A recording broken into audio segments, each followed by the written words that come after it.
What's up, YouTube? Rochasaurus here, back with another React video. Today we're reacting to Kira's "This game should be avoided at all costs. Life is Feudal." Let's take a look at what he's talking about.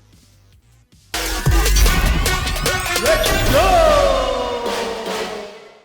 Hello friends, welcome back.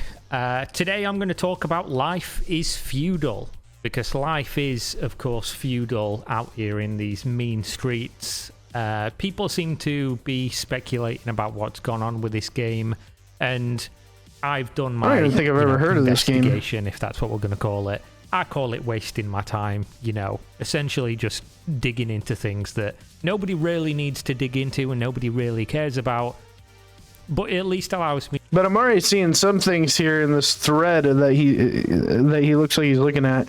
Stay away, it's a crypto scam. I mean, that already, right off the bat, sounds like a red flag to me. To dispel some things and give you what's actually really happened, as opposed to just speculating about random things and then perpetuating it as fact. Maybe a useful service for people in the MMO genre, because people don't typically do this type of work. But you might remember, Life is Feudal, originally an MMO, not a really popular one, sandbox, open world. Spend 75 hours digging for dirt, amazing gameplay loop, build up a city, then people show up and destroy your city, wasting all your time. Fantastic, love it as a 30-plus-year-old man. Love wasting all that time. But basically what happened was Life is Feudal was made by Bitbox, a studio from Russia. They worked with Xsolla. Xsolla did bad things to them, basically wanted to take over the game. There was a back and forth, it ended up going to court. The game got closed down, and then it's been being fought in court for quite a while now. What people have speculated is that the new company that are running this game have bought the game. I can tell you with 100% verifiable fact that is untrue. What actually happened was the CEO of Xsolla, which, again, allegedly, I've been told by some people, he's not a very nice person and has been doing some not very nice things behind the scenes. I can't go into much more detail on that. Really was obsessed with Life is Feudal and wanted the game. He wanted it for two reasons. The one, because he wanted to use it as an experiment, which might have something to do with NFTs and cryptocurrency, which we'll get to in a little while.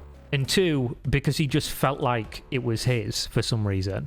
Now, when this went to court, because Xsolla was suing Bitbox, and then Bitbox, I believe, was countersuing, essentially all ended in a settlement, which 95% or something of legal cases do in civil courts. And part of the settlement was that Bitbox would give over Life is Feudal to a third party. The third party being this company. Life is Feudal is now with LTGverse, which is, I think they're called Longtail Games or something like that. It's another game company from, I believe, the Russian CIS region. And they're a third party in so much as they're not technically, as far as I'm aware, owned by Xsolla, but they are funded by Xsolla for all intents and purposes. Huh. So basically, this company was given access to the game and the source code, and they are now operating it on behalf of Xsolla, which is all they really wanted.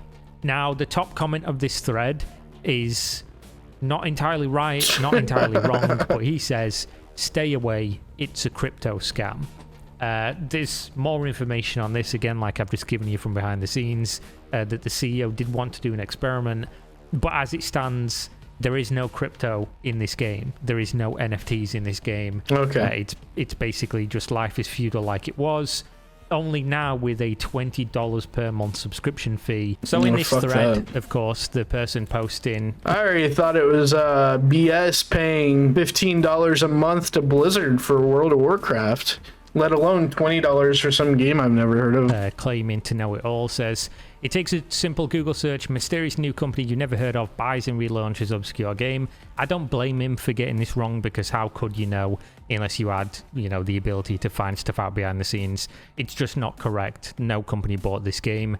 Looking up the name of said company, you can find NFTs, crypto, and Web3 bullshit. Looking up the login service, it claims to be part of the now dead metaverse. This is about as obvious crypto scam as you can get.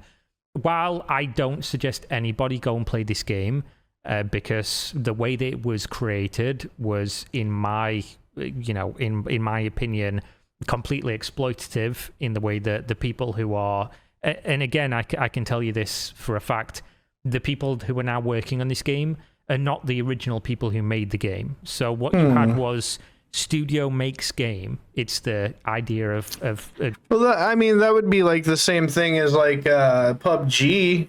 Bluehole originally created PUBG, but then they sold it to Tencent, and now Tencent's working on it. So that's not necessarily a bad thing. Group of people. They make it, they spend years and years making it. It's partially in some way crowdfunded because they made Life is Feudal your own first, which was kind of like Rust, a server-based experience of the same game. And the idea was eventually it was going to be turned into an MMO, and that was just basically a way to test things as they were making it and get some money. They made the MMO. It went, it had peaks and valleys for an indie MMO. They did some really impressive stuff, in my opinion. And then obviously had a falling out with Xsola, who somehow managed to essentially rug pull the entire company and just take what they wanted. And then legal battle ensues. Legal is, of course, extremely expensive. Anyone who's ever had any legal obligations whatsoever, hiring a law firm, not even going to court, you'll know this for a fact. Absolutely. And who's going to win that one? Company with lots of money. Company with lots of money takes this game essentially under the guise of a third party, and is now running it. Whether or not it's going to end up incorporating cryptocurrency and NFTs is kind of irrelevant because of the way that it comes to exist in the first place. These are not people you want to support in any way. Nothing against the company that's running it, because I'm sure, aside from the crypto and NFT stuff, because fuck all that, I'm sure they have no real machinations or malevolence or whatever, just as individuals and people that want to make games and be paid for doing so.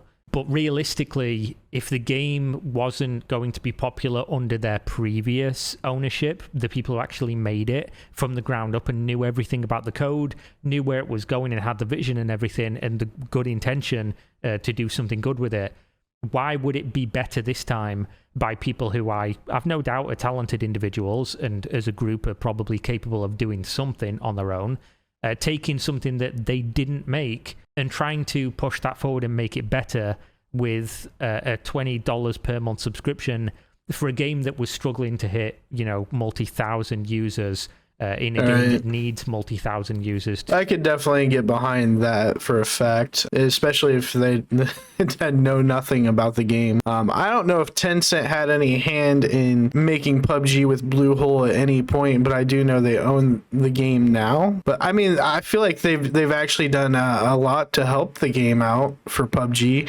even though there's still a lot of cheaters in the game and hackers. I feel like overall PUBG has gotten to a pretty good place game-wise. Feel like an actual game experience. However, does that correlate over to this matter? I don't know. I guess we'll have to wait and find out. I don't even know if I will cover any more of this. I just seen that this looked pretty interesting to me in and of itself.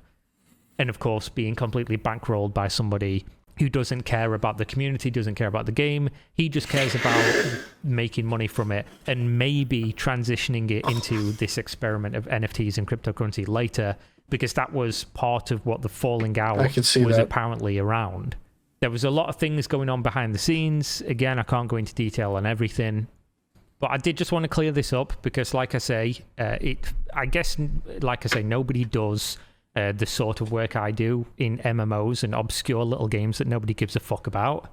But it's always nice to be able to go into, a Reddit thread or whatever, or a community that has no clue what's going on, because I was the one who broke the information regarding the whole lawsuit and specifically why Life is Feudal died in the first place.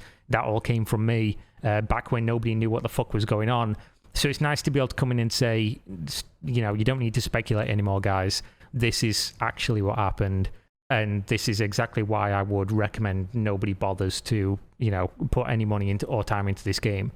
Unfortunately, sandboxes are few and far between. There's nothing really like Life is Feudal out there, and if you want an experience like this, I can't really give you any recommendations, but I can say I've played Life is Feudal for a few hundred hours, and it's a very long, persistent game which means you need a long, persistent player base, and you need some kind of, I guess, assurances that it's going to be around for the long haul. This will not be. I fucking guarantee it. So I assume most people watching this video in the first place are not all that interested in the game and are just interested in the tea, talking about the behind-the-scenes stuff and the drama and what's been going on. I didn't know anything about the game. Thanks for watching as always. Hopefully you enjoyed the video. Hopefully I didn't completely waste my time finding this out for you. And see you next time. Anyways, guys, that's it for the video today. If you enjoyed the content, make sure to leave a like and hit the sub button on the channel if you're new. Until next time, I'll see you on the next one. Thanks for watching. Hey guys, if you like the video, make sure you head over to the page, hit that like button, scroll over, smash that subscribe, and hit that bell icon to get notified for future video drops, and I will see you guys on the next one. Thanks for watching.